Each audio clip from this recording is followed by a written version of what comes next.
Well, hello there, ladies and gentlemen. It is the Atlanta Sea Colony live stream coming at you via broadband and Wi-Fi and modems. I don't know. I'm trying to mix up every intro that we got. 4K dial-up modem. Coming live at you from those little AOL discs you can get for free at the Walmart Electronics Center. Mm-hmm. My name is Adam Jules, and with me, as always, is Brendan Traxler. He is the man behind the project of Atlanta Sea Colony. Brendan, how are you doing today? I'm fine, but you don't sound too great. I've been fighting a cold, and I feel like it's getting worse. I thought I was going to get better, but is it the I'm starting Ebola? to lose my voice. I don't think it's Ebola this time. Okay. I just got over Ebola last week. This week, I think it's the cold. So today, we have our first guest on the live stream. We're excited to bring him in. Coming all the way from, do you know where he's from? Yeah, United States North, somewhere. Coming all the way from the United States, standing at 6'4". It's Babe Hyde. We don't have cool intro music, but hey, Babe, how's it going, buddy? Great. How are you guys? We're all right. We're gonna live. I'm gonna live. I don't know. I can't speak on Brendan's behalf. I plan on it. My goal is to hit the year 2100. That is my goal. Dude, you're older than I am, and that would put me at 111 years old. I was 122. Gross. I just saw something on the news about I think the world record right now, the lady just turned like 116. She just seems miserable. Like, I think there's she's not doing it right. Yeah, I just think there's a certain age where, like, you're like, can we just go? Like, let's get this over with. That's where my grandma's at. She's 92, and that's what she said. When she was a little girl, she went, "I'll live till I'm 92," and she hit it. She's like, "I'm ready, man. I'm just ready." It's like, well, whatever. But anyway, thank you very much, Babe, for joining us this evening. Thank you. Yeah. So usually with this whole thing is people start rolling in much later than this. So, whatever. If we can use it as a VOD, they can watch it later or whatever. But we'll just play it by ear and go from there. But for those, since most people just know you from commenting or maybe seeing some stuff you've liked or commented on our posts, why don't you give the people a little bit of background on who you are? All right. I guess first I'll say I'm nobody special, except maybe my kids, family. But really, nobody special. I'm just a guy who my dad had the foresight to see that I loved water. And I grew up, just to give you an idea, on our cattle ranch in Colorado, the farthest thing you can get away from water. And he got me into scuba. He knew I'd love it, and I did. And just experiences, that's what it's always been. And I have the fortune of my son actually wanting to do it too, because I'd offered it to him. I forget what age he was, and he said no. I was like, all right, that's not a problem. I'm trying to do what he wants to do. And he came back probably 3 years later, and he said, I think that would be fun to do. Let's do that. And it's like, all right, let's do it. So I get to call him a dive buddy when we go diving too. That's cool. So you said your dad was the one. So did your dad have any sort of background whatsoever with knowledge about this, or what was that? Not scuba, or specifically, I guess. Probably one of the biggest hints for him was they couldn't keep me out of stock tanks, their watering tanks for the cattle. They couldn't keep me out of those, and so any lake or anything we'd have the fortune to visit, they couldn't keep me out of that. There was a swimming pool at a hotel for a couple years there, about 3.5 miles south of our ranch, and I would ride a bike to go swimming there once all my chores and stuff were done. Yeah. And then the fact that Jacques Cousteau was the only thing going for me. And we had, I think 7 channels we brought in from Denver, and PBS was one of them. And I grew up watching Jacques Cousteau. and I checked out the National Geographic on the Con Shelf project so many times from the library. I wore it out, and they said they're going to have to find another because I just constantly kept checking it out. I just couldn't get enough of it. Very cool. Dad was in the Navy, though. That was the closest thing. He was a Navy man, and so he was familiar plenty with the ideas of all of it. But he did scuba with me too. Okay, so he got certified then? Yeah, he went through it with me too. Okay, that's cool. So how old were you when you got certified? I wish I could remember. I'd have to count, and that's horrible. It's like way more fingers and toes that I got. I know I was in junior high school, so I was right at the limit of the age limit at the time. So it's probably 12, something like that. 12, 13, somewhere in there is my guess. Because I know I didn't have a driver's license yet. Right. And you and me talked a little bit before and stuff along those lines. So you were in Colorado at the time, correct? Yes. Yeah. So where did you do your certification dive at? There's a quarry in Boulder. Because the trips to I can't remember what trips. I think it was Cozumel at the time that they were taking. The dive center was putting on were just too expensive to do, too. So we weren't able to do that too. Yeah. So then, how long after you got certified were you able to do your first fully open water dive? Oh wow! Put you on the spot here. If you don't know, it's fine. It's just, trying to track down your progression here. That's just too many years ago because there was a lake. It was a man-made lake. And I remember some friends of our family gave Dad permission to stay on their lot at the lake when they weren't using it.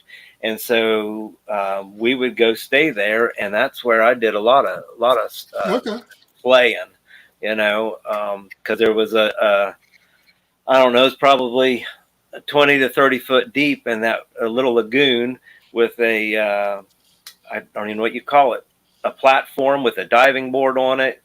It's just a wood, and it was out there. You'd have to swim there in a cattail. Yeah, you'd just swim. What in the world? You'd probably have to swim maybe 40, 50 yards just to get to the thing. And that was a great place to dive because boats didn't come up in there. Was the water pretty clear? No. I don't think so.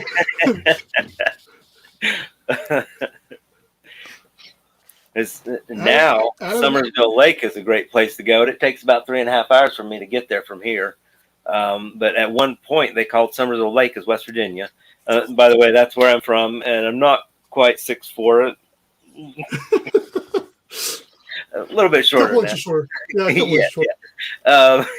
But yeah, West Virginia is where I'm at, and Summersville Lake at one point was called the clearest water east of the Mississippi for a lake, because the problem was here, just like a lot of places in the last few years, they've had algae blooms coming in all over fresh water, and it's really decreased the visibility there.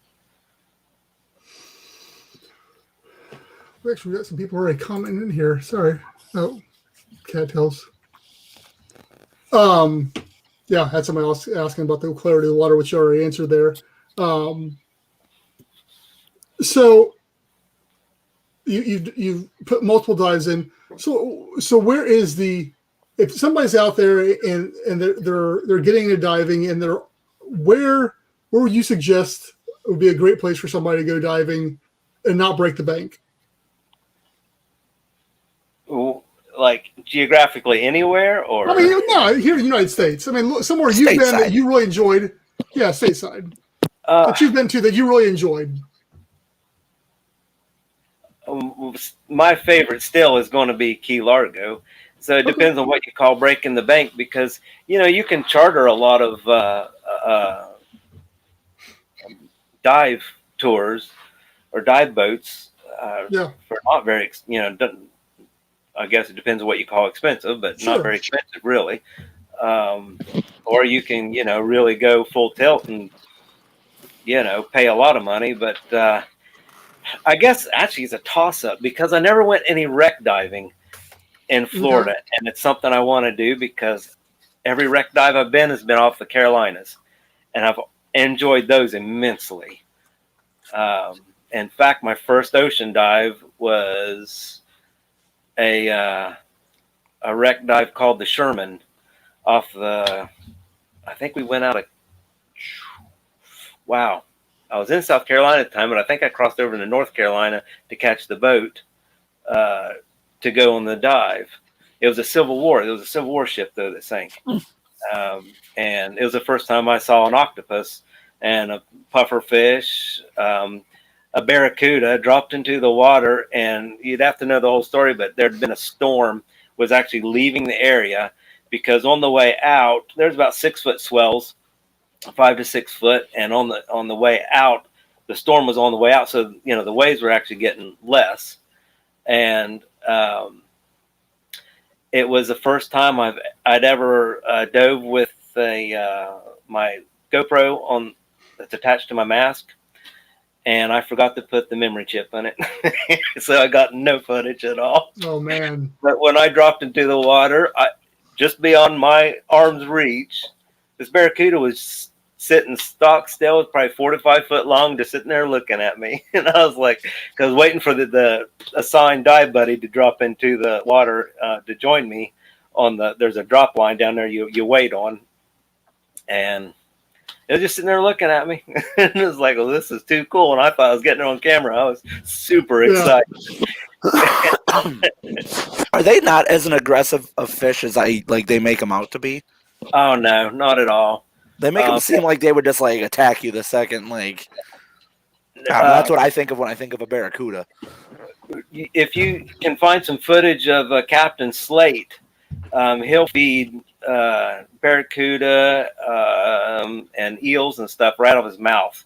And now those he tells a story that one ran in, he did it wrong. He said it was his fault because he turned his head or something and it ran into and he had to go to the hospital because it messed up his sinus system. I think it fractured a bone in his face. But yeah, when they go after the food, they go after it quick. They say, don't do any of this kind of stuff around them and have flashy, bright things, and they don't care. And that one was used to seeing divers around the wreck, so it could have cared less. It was just saying, oh, another one of these things.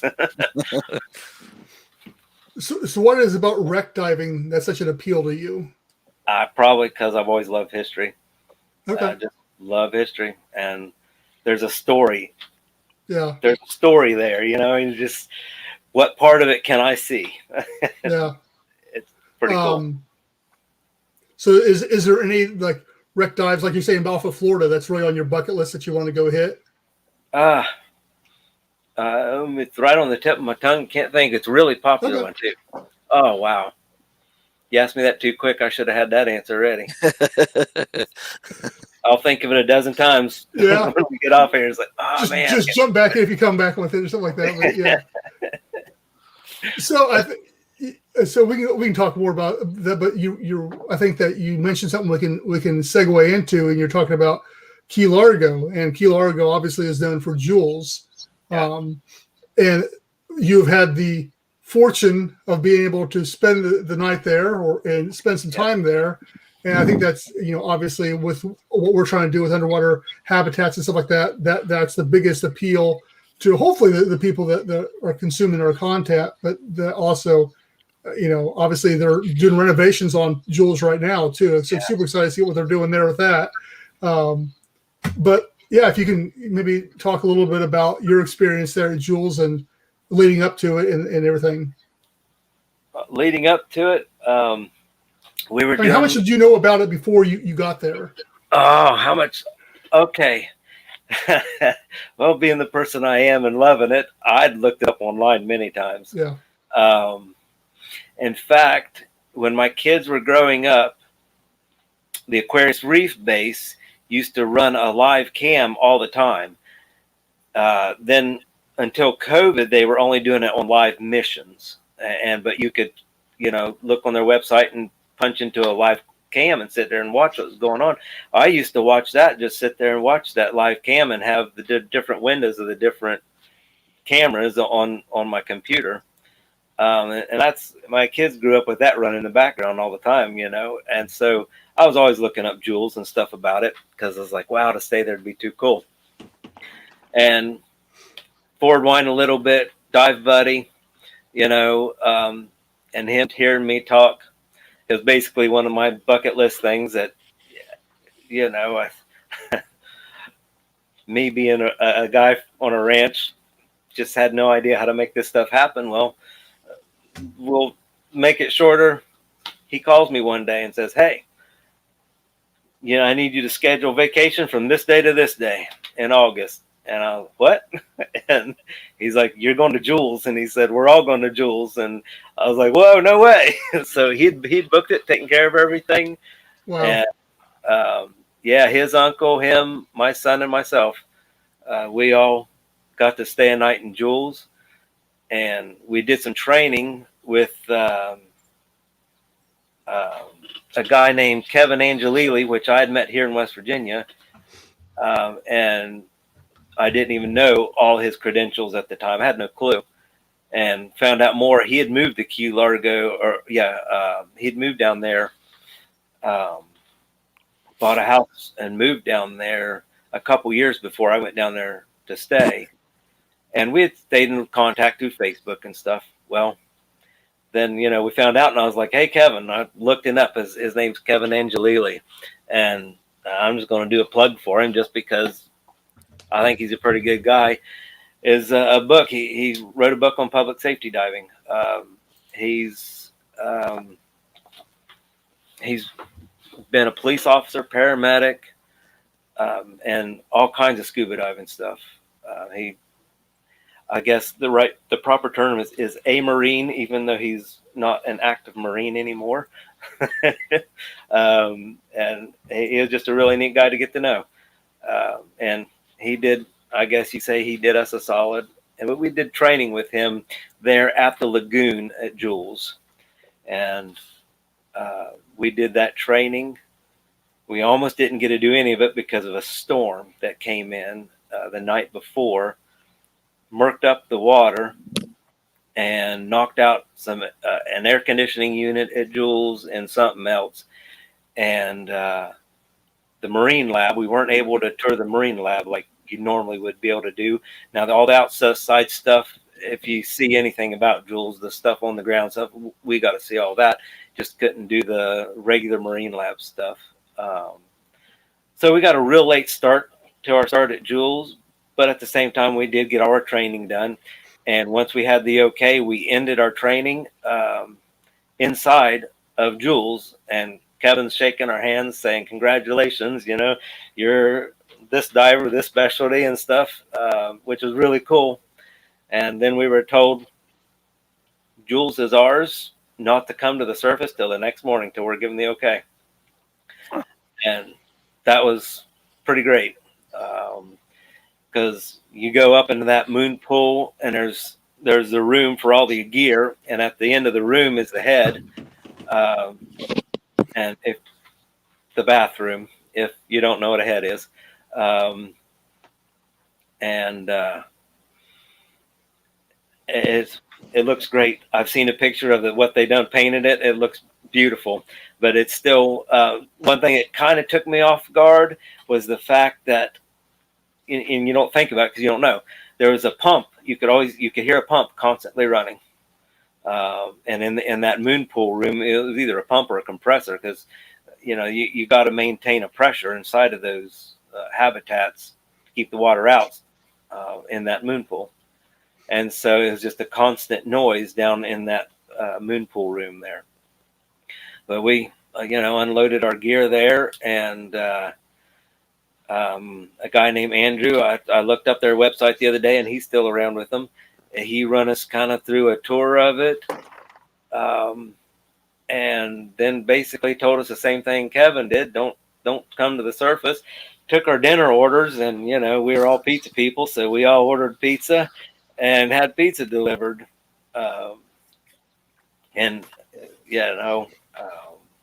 I forgot to ask you about this, but I've been posting the videos on a YouTube channel. Just Babe H, that's all it is. As I go through and find them, otherwise that's Babe Hyde on Facebook. I've made all those videos public of my stay at Jules and a lot of the dives in Florida. Just anyone who's curious and wants to see a little bit of it. But then we toured through it, and I can't even begin. I'll have to look at my notes to make sure I hit the right stuff here. I'm linking I found your YouTube channel. I'm linking it in the chat right now for anybody that wants to subscribe to it. Thank you. And also, I threw the link out there to the book too. Oh, thank you. I pulled up your. Hey, I'm your first subscriber. Yeah, not even my kids subscribed. What's up with that? Wow, yeah, all right. So here's a big question. How was the pizza? I was about to ask the same thing. I need to know. It was really good. It really was. I always wondered about that. As long as I've heard they deliver pizza, I'm like, yeah, but how good is that pizza actually going to be? Yeah, it was a handmade pizza. I mean, it was good stuff. And I never thought to look up how far away the pizzeria was, because it couldn't have been very far, because they would have dropped it off and then Andrew brought it down, in a pressurized container, right? So that pressure wouldn't affect it, coming down. Plus, it has to be dry and everything. And so he brought that in to us, along with extra scuba tanks to make night dives, because later in the night we all went out and just went all around Jules, which we had been around in the daytime, and now we were doing the same thing in the nighttime to see what was going on out there. And the notes I made here was the first time I came up is just because it was a bucket list thing. It was like almost overwhelming, because there's smells and the sounds and just seeing it all and just not being able to believe I was actually there. It was a huge thing. And what's more is I listened to a podcast, Tech Clark's interview with Jan Koblik today while I was mowing my yard. And I listened to that one last week. That's a really good one. Yeah, it was. I really enjoyed it. And because for those who don't know, he was like the head honcho of what Jules used to be when it was an actual science lab.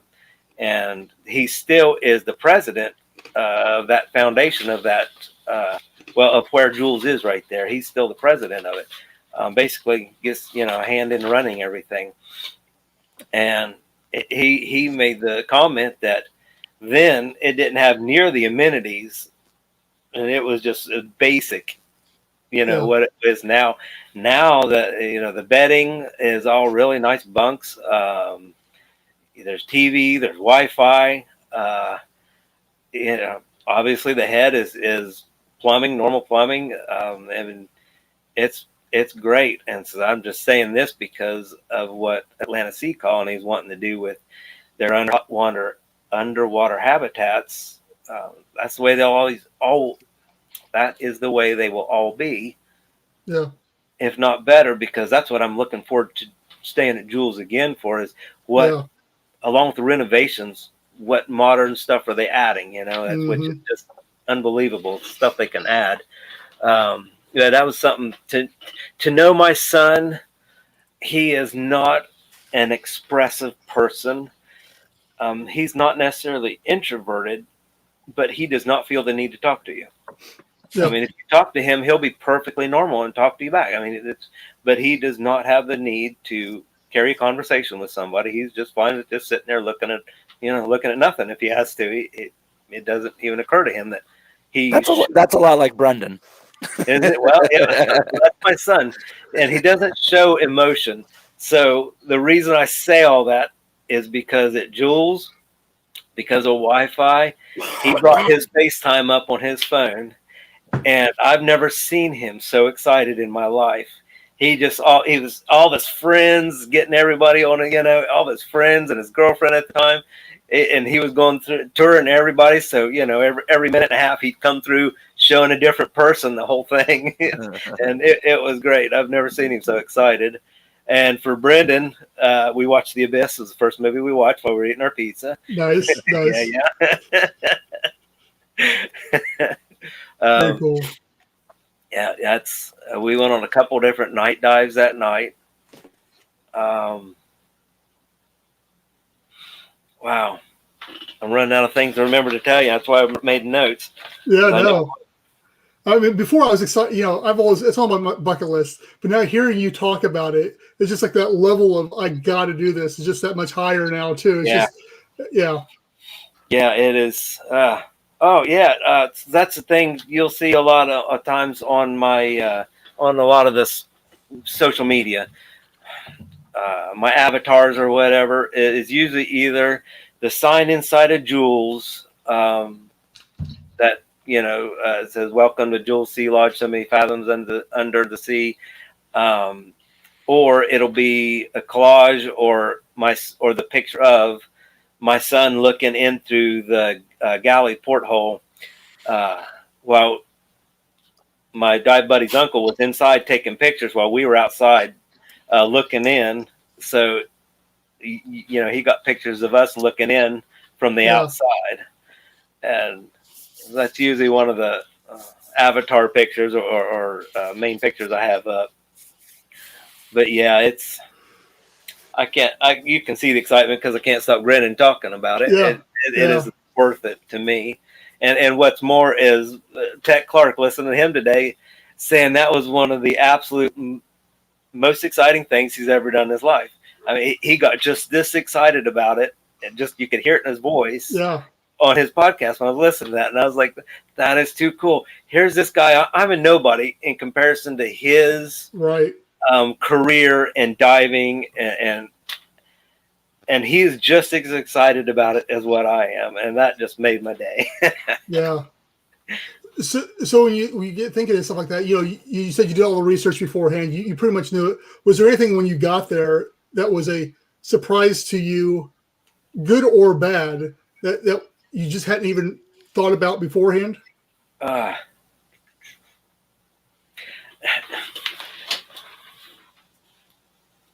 So these are just questions as we're talking. I'm just like thinking, this is what I would think about, type of thing. Yeah. So yeah, I mean, maybe not. Maybe it's cut and dry, and it is what it is, type of thing too.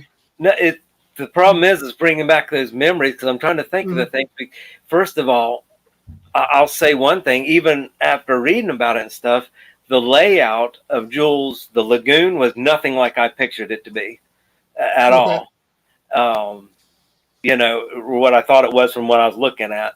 Yeah. So I won't say it was a surprise, but at the same time, it was turned that way, trying to figure out where I was at after seeing these things. Sure. But as for surprises, it's not a surprise, but it's exciting to see it firsthand. Because I'm a respiratory therapist, so I've studied all this stuff, plus the diving stuff. Plus, if you take scuba lessons, a lot of instructors will take a regular water bottle, empty water bottle, screw the cap onto it tight, take it down there and you'll see it just does this. It just crumples. When Andrew brought our stuff for overnight stay down to Jules, because what you do is you pack a bag, and then they just bring it down to you in a dry box. And when I was unpacking my bag, I had contact solution.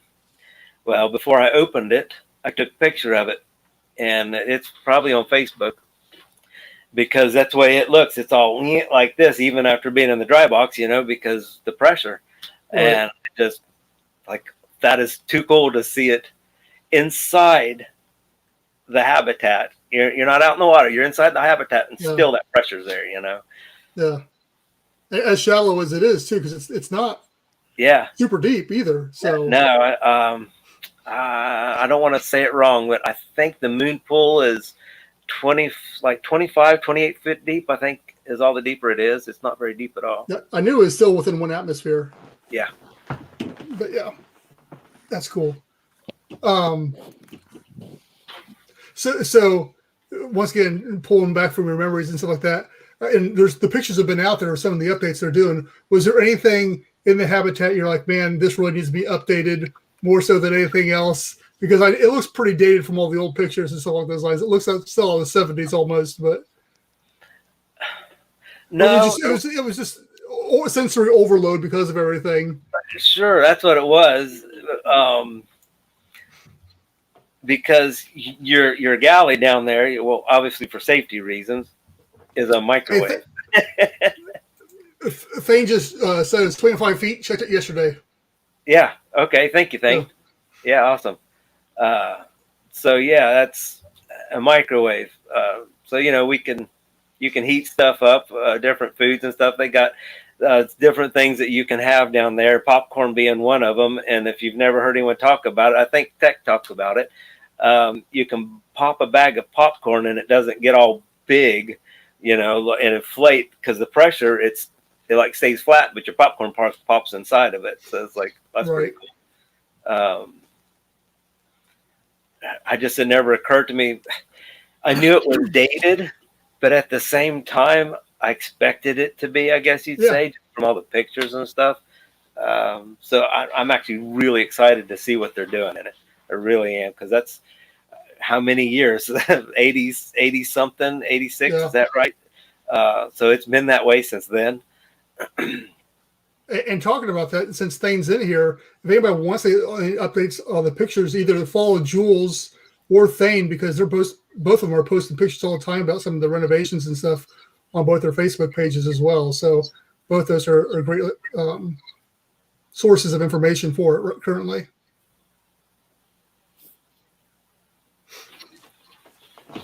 I'm not What are you throwing trivia out there, Adam? Just a thing to add. I'm trying it out, see if we get anything from it. So, and when were you there? 2016, August 2016. Okay, so it wasn't that long ago. You ask him that like you want him to come up with an alibi. Like, where were you? What were you doing on the night day? of? Like we're investigating a crime. We want to know where you were. Yeah, I knew it couldn't have been too long ago since you were talking about FaceTiming, so I knew it couldn't have been too long ago. But yeah. So I'm assuming you're ready to get back there once they open back up again. I'm dying to go. The more I talk about it, the more I want to. Yeah, it's definitely on my bucket list as well. And I was a little disappointed when I messaged them at the beginning of the year saying, "Hey, because the website had taken down all the stuff about it." And as before, I knew there had been talks about renovation, but I hadn't heard anything solid. And so, but yeah, it is as soon as I can, I'm getting down there. I understand. Yeah. So we've covered that stuff, and we could talk more about that. And well, I guess we'll segue from that too. Is obviously you having, as you said, with National Geographic wore out the con shelf and stuff along those lines, and you're familiar with Jules and probably most of the other habitats that have come and gone, just like I have as far as researching them, because it sounds like we're similar vein there as far as our passion for this type of thing. And then with Fabian, with Proteus in the process of hopefully one day coming as well. What is it about underwater habitats that is so appealing to you? I've tried to nail that down so many times since you guys have since you've been bringing these up. I just can't even nail down a specific thing, except the draw is just there. And I know we've talked before where it just, and you guys have said it before, if you're a person that likes the water, the way I do, which there's plenty of us, you get those moments of just tranquility. I don't even know what else to call it. Yeah. And you can look around and it depends on what you're doing. Is even in some of the worst conditions, I'm sitting there grinning because I'm just like, this is too cool, I can't see past there, but this is really cool, kind of thing. It's And my older brother, he's done some skydiving, and I go, I can fly. I just got to be underwater to do it, because I can have, how many feet deep underneath me. I'm flying right there in the water. I don't need to jump out of a plane and do that. I'm good. I don't know, because since I was a kid, I remember trying to get other kids on the ranch to play with me. Like, one of our rooms was an underwater habitat, and of course, no one else cared. It's like, no. It's like, oh, come on. I love the water. That's all. I don't know what else to attribute it to. Very cool. Trying to think what else to pick your brain here about. Is there anything else that we'll open it up here to you then a little bit? Is there anything else that you think that people might find interesting? It doesn't have to be about Jules, and this is throwing it out there. You may not have anything at all, and off the cuff type of thing that you think that people would find interesting, or be a draw to the scuba thing that maybe people don't think about. It's really a vague question, I understand, but. Well, I got a thing, and I can't remember what the comment Adam made not that long ago on a different episode. But out of all my videos, there's only one video, and it's the flash of a shark tail. Because every time I try to catch a shark on video, they run. They don't want nothing to do with us. It's a rare thing, I guess. At least, I know other people have different experiences, but in the places I've dove at the ocean, they don't want nothing to do with you. They run from you, and even sprinting, I couldn't catch up with them enough just to catch a little bit of video of them. Yeah, I've read a lot about that. Unless you're.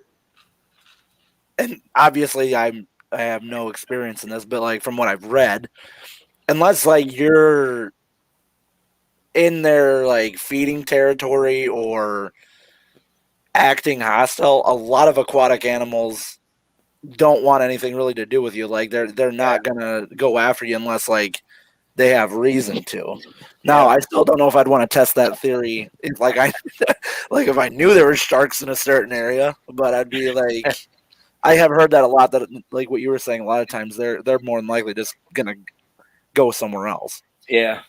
Yeah, that's been my experience, because that's in fact, I think it was the Sherman wreck I talked about earlier.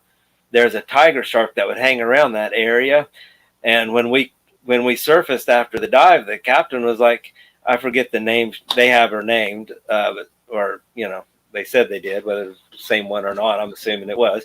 But he's like, we could see her on the fish finder radar, but she wasn't coming near you guys. She wouldn't come near you at all. And so that's the closest I've been to any shark, and they just run. Yeah. Yeah, I was talking to somebody not too long ago, and they were talking about shark facts or something along those lines. I was like, man, you're more likely to get killed by a hippo than you are a shark. And stuff along those lines, and they weren't buying it. And I was like, dude, look it up. I mean, they're not as. I mean, well, that's another thing too that it took me many years to realize, is that hippos are actually super aggressive. Growing up, you think hippos because they just look like they're fun, lazy animals, but it's just no, they kill more people than lions. They kill more people than a ton of animals. But you'd think by looking at a hippo, oh, these things are super slow and they're not going to do anything to you.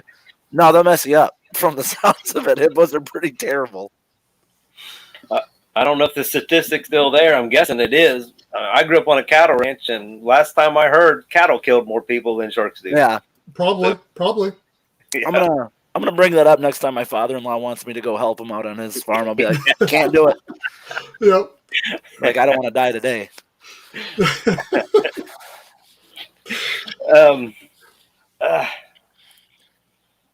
I say, you had mentioned having my full face mask that I had posted a picture of. Let's talk a little dive gear here for a few minutes. All right. So what do you got to show off? Oh, well, We're kind of nerding out now at this point in time. So I am not endorsing products. No, it's one I looked at earlier, but I've got more SCUBA Pro regulators than any other kind, I guess. So it's one of these I put in. It's a Spectrum from Ocean Technology Systems. I'll get it out there. But it's a pretty adaptable mask. It wasn't my first choice when I was looking, and I was only dream looking when I come across the sale on this thing. And it's a brand new mask with a camera mount and ambient air valve, which means at the surface, you open this valve, and that way you're not breathing off your tank. You're not wasting your tank air at the surface. It's a one-way valve, so waves splash, and you won't get anything in the mask. But for people that don't know or are starting out, these are very different than just having a regulator in and out like regular SCUBA. And I just say that because if you don't know how to use them, learn before you use it, because you'll actually cause yourself a lot of problems if you don't. My safety plug, because they're just like clearing the mask. If you get water in this thing, you can't take a breath off of your regulator and blow through your nose to clear it out. You got to use your purge valve here to clear your mask. It's easier, but if you're not used to doing that kind of thing. But there's one more port here that I can put communications with, because my dive buddy, he uses communications in full face masks for the dive rescue team he's on. And so we've always talked about it. And so I went ahead and pulled the trigger on it. And after... Well, the older I've gotten, I don't know how to say it, the older I've gotten, the longer you have a regulator in the mouth, the more fatigue it causes. I was going to ask, I'm sure it cuts down on jaw fatigue as well as cotton mouth probably too. Yeah, a lot. It was such a difference. I've never dove this one, but when we were in Florida, my dive buddy brought full face masks, and that's where we went ahead and did extra training down there just to get the certification specialty. There's ins and outs about that, but either way, I'm fine with it, because I'd rather someone take that and know how to use it. And some people might not like it. At the same time, when I'm diving colder waters, it'll there's that skin that isn't exposed there too. So yeah, I'm pretty excited to get that thing in the water. I thought I'd be doing it this weekend, and it didn't happen because I had too many other things going on. So it'll happen. I think temperatures after tonight's snowstorm is supposed to shoot up in the 80s next week. So we'll see. Very cool. So what other piece of gear do you need to add to your arsenal that you don't currently have, or that you'd like to have? That I'd like to have. I never thought I would want a vest style BCD, because I've got a wing now, and I really like the wings, but I fell in love with the SCUBA Pro Hydro, and I'm not in love with the price tag on it though. Yeah. I can buy a used car for what they're on for one of those kind of things. It's sad to say, but it's like, but I would love to get my hands on one of those, because I just really like the look of them. I've been around someone who dove it and got a fiddle, and that made it even worse, because sometimes that'll be like, no, I don't want this after all. But yeah, it made me want it even worse. And again, I'm not trying to endorse a certain brand, because I've had my dive wing now is a Hollis.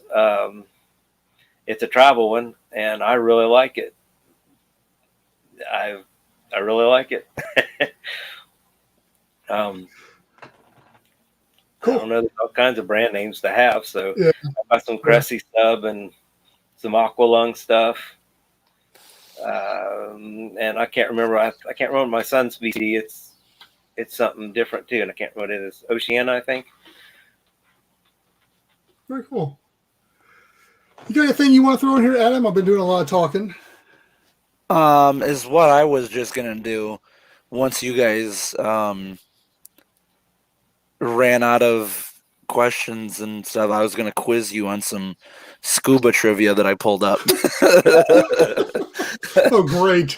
On the spot, I'll get every one of them wrong. I did good last week. I'm not sure I'll do so good this week. Well, you guys are both certified and stuff, right? Well, that won't mean anything. That's just a piece of paper. Yeah. You've got a driver's license. Let's quiz you on a car. Yeah.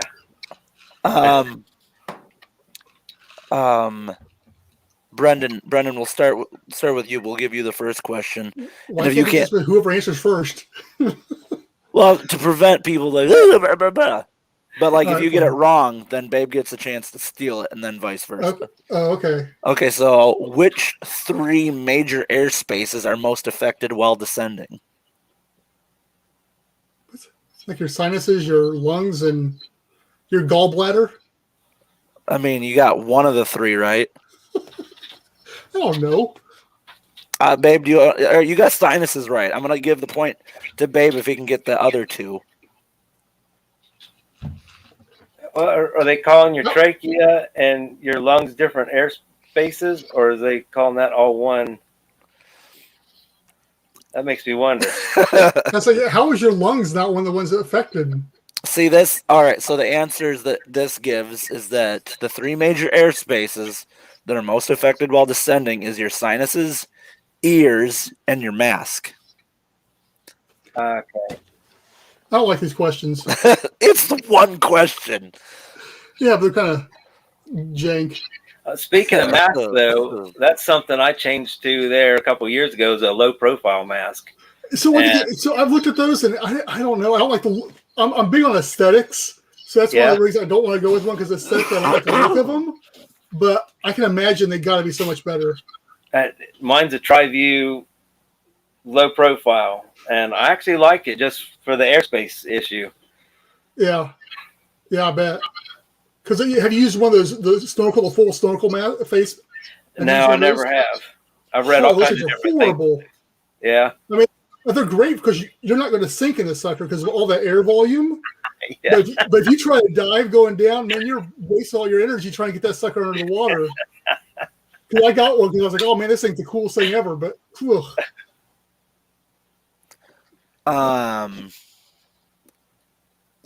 I'll let Babe answer first on this one, because I think he'll get this. What is the most popular scuba diving destination in the United States? Florida Keys. Boom. All right. So he's got 1 point. Brendan, you got nothing, just so you know. What do I win? Or what do we win? I'll take all the easy ones. It's a good. My admiration? I don't know. Oh, okay.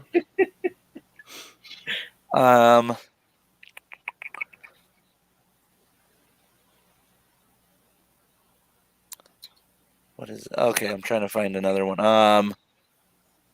Okay, Brendan, this one should be an easy one for you. Doesn't make sense to me because I don't know what it's talking about. Which part of the regulator do you breathe from? The mouthpiece? Does it have a special name? Probably, but I don't know. Babe? Is it looking for a second stage? 2 points. He's got another point. I thought you. Whatever. Oh, this is fun. Okay, Brennan, I'll give you one more. Like, I'll just so you can try to catch up here. Underwater, objects are magnified by how much? 9,000. It's gonna go by a percentage. 42. No, Babe. I want to say it's like 25%. No, it's 33. 33. Okay. 33. Things tend to be 33% larger and appear 25% closer. So, okay, you're there on that one. Dear Lord, Adam, do not go underwater. It's not going to be a good thing. Okay. I'll let you both put in an answer, and then I'll let you know Who is closer? What's the best reason sports divers should carry a knife? Entanglement. That's what I was thinking. Okay, well, yeah, that is the answer. Cutting free from entanglements. I was like to say, dig a hole to bury that body, but whatever. In case you get into an underwater knife fight. Yeah. Scuba divers are at risk to a number of pressure-related hazards. There is one collective term used to describe all these maladies. What is that term? The bends? It's not the term they're given here. Nitrogenocosis? Nope. You're trying to go. You're trying to go off of one of the answers I had.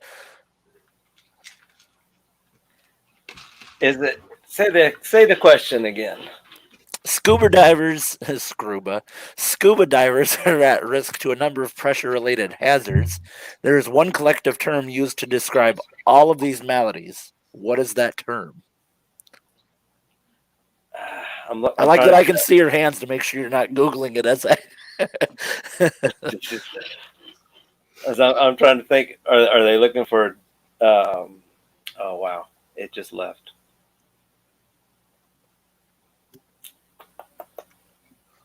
Pulmonary embolism or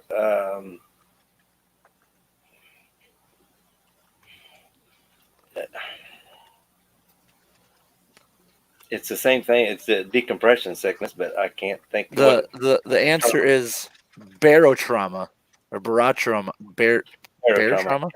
Barotrauma. Yeah, that's pulmonary. Brendan, I don't know if I want to go scuba diving with you. Like, you're not doing very good at these we found answers. our new co-host, and that's not going to be me anymore. Maybe got a new job.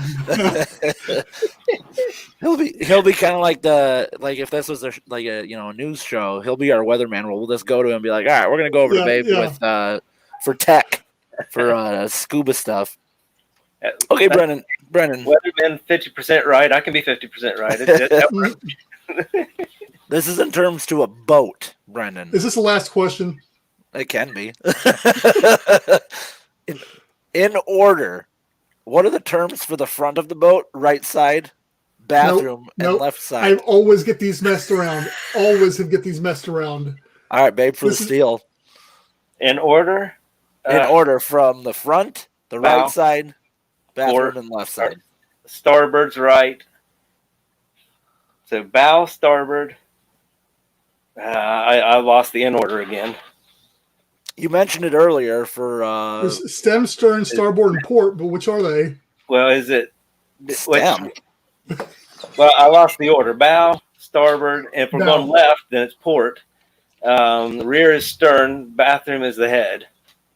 Yeah. Okay. So with this question they're trying to throw people off by saying bathroom, and then say the rear of it. So yeah, it's bow, starboard, head, port, because they asked for front, right, bathroom, and left side. Okay. So, all right, Brendan. I won't ask any more questions if you're going to get all mad about it. Thank you, Jesus. I'm going to have to edit all this out because I'm going to turn it into a podcast. I'm going to have to edit all this nonsense out of there. You have to do that with all the other episodes where we have like this dead space anyways. That's a whole other conversation we can have off of this. Well,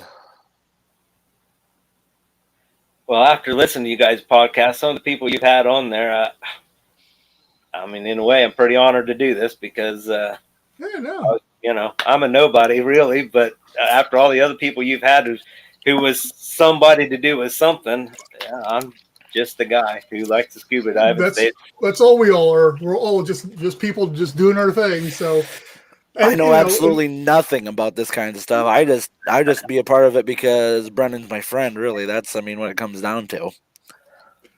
And but yeah, so that's all we are, and that's really with the whole thing. I got thinking about Ted Clark's got his whole thing, but he's interviewing people that everybody knows, and there isn't an outlet necessarily for everybody else. But everybody's got their own story, an interesting story, just like you do.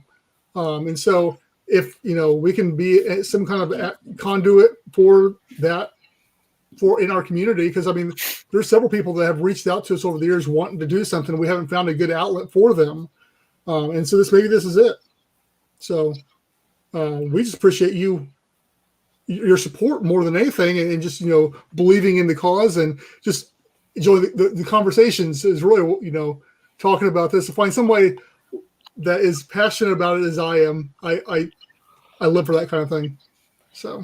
Well, the other reason I enjoyed this is because it's really frustrating to type a comment in and then wait for 30 seconds for it to show up. Yeah, because we're sitting there bated breath waiting for what you're going to say there. Yep, and you've changed topic by then, and moved on to something else, and then this thing from topic there to it's like, all right. Yeah. So yes, we'll have to keep you on speed dial here for the future references and stuff too. But speed dial. Rotary phone. But with that being said, was there anything else? We're coming up on an hour here. We'll be mindful of your time, everybody else's time too.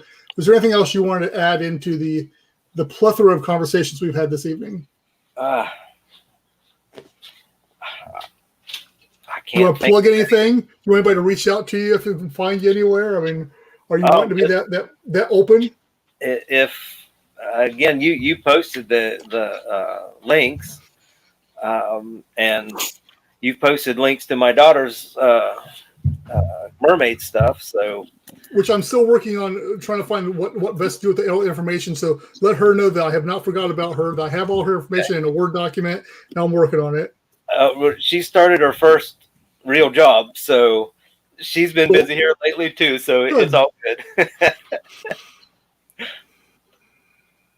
Yeah, I've made my plugs as far as anything I know of right now can think of. Cool. Well, babe, we appreciate you coming on this evening. We will close out with that. Let Adam do the outros here with all of our plugs, and once again, thanking you as well, Patreon members that help support this whole thing. So definitely, we thank you. Thank you to viewers like you. Yes. Like on PBS. Mm-hmm. In closing, every year over 70 unprovoked shark attacks are reported worldwide. That's still a lot. 70? There's like 7.8 billion people. Shark attacks and being killed by a shark. Now, that's two different numbers. I gotta think that being attacked by one's not very fun either. Either getting attacked by house cat. That's true. My cat is still watching from over there, so you never know what's gonna happen. All right, let me go through my business here. Okay, Brendan, you gonna do the clickers for me? Oh, I'll get to. Okay, first and foremost, let's talk about the 5x5 charity drive, Habitat Drive. Thank you. So we only have like a couple weeks left of, really like a week and a half left in April. So anybody that's willing to donate $5 or more in intervals of $5, we will put you in a drawing to win to get a chance at winning either an Atlanta Sea Colony water bottle or T-shirt. And yeah, Babe's okay, hold on, quick pause. Babe's wearing his Atlanta Sea Colony shirt. I'm wearing my Atlanta Sea Colony. Oh, sorry. I knew it. Every week. I talk to you about this every week. And what do? You put on a Batman shirt. You are running a company and you don't advertise your own stuff. In fairness, the coolest one I have is the new one. That's my sleeveless T-shirt, but it's on the back. And so face the door while we do the live stream, man. Like, just turn around. I'll order new merchandise tonight. Hopefully I'll have it here. It's ridiculous. Anyways, okay, so and his mug, and he's got the mug too. Yeah, I think we've settled this. I think Babe's going to be the new co-host of this because at least he knows how to help me market this a little bit. So, okay, where I was at with the 5x5 Habitat Drive, all that money's going to getting us started with getting the base of our, I guess the core of our habitat built, depending on how much money we can raise, because our ultimate goal is to be able to have this thing ready to be built, have everything ready by the end of 2021. So all that comes down to, the help that we can get, finding someone that, finding that special someone that's got deep pocketbooks to help us out, or just having a community of people that want to back us. So if you were able to, donate $5 or more and get a chance at winning a t-shirt or a water bottle. So also, you can find us at AtlantaSeaColony.com. From there, you'll be able to get links to all of our social medias. That's Facebook, that's Twitter, Instagram, LinkedIn, YouTube. I think those are the main ones. Also, if you want to do a monthly subscription to help us out, you can donate $1 to $5 a month at patreon.com/AtlantaSeaColony. Today we were joined by one of our patrons. Babe is one of the Patreon members. We also have Edward Haas and who's the other one? I'm forgetting. Brian Acosta. Sorry. They are current patrons. So thank you guys for that. And if you want to do like a one-time donation, whether it's for the 5x5 habitat drive or if it's just out of the kindness of your heart and you just want to donate, you can do that through PayPal at www.paypal.me/AtlantaSeaColony. And then we were just talking about the merch. We got Babe rocking the shirt and the coffee mug. You got me with the cool hat. You can find all that over at www.AtlantaSeaColony.com/merch. We got a really cool new design over there with the squid design or octopus design. Sorry. Jeez. We got that design over there. And if Brennan would have wore that piece of merch, you guys would have been able to see it, but whatever. So so that's another way of helping out. A portion of those sales go to us as well, which is nice. Other than that, once again, thanks to Babe Hyde for joining us today on the live stream. You guys can catch us every Tuesday at 7:30 p.m. Central, whatever that relates to in your guys' times of wherever you guys are joining us from. Thanks once again for tuning in. And with that being said, have a good night.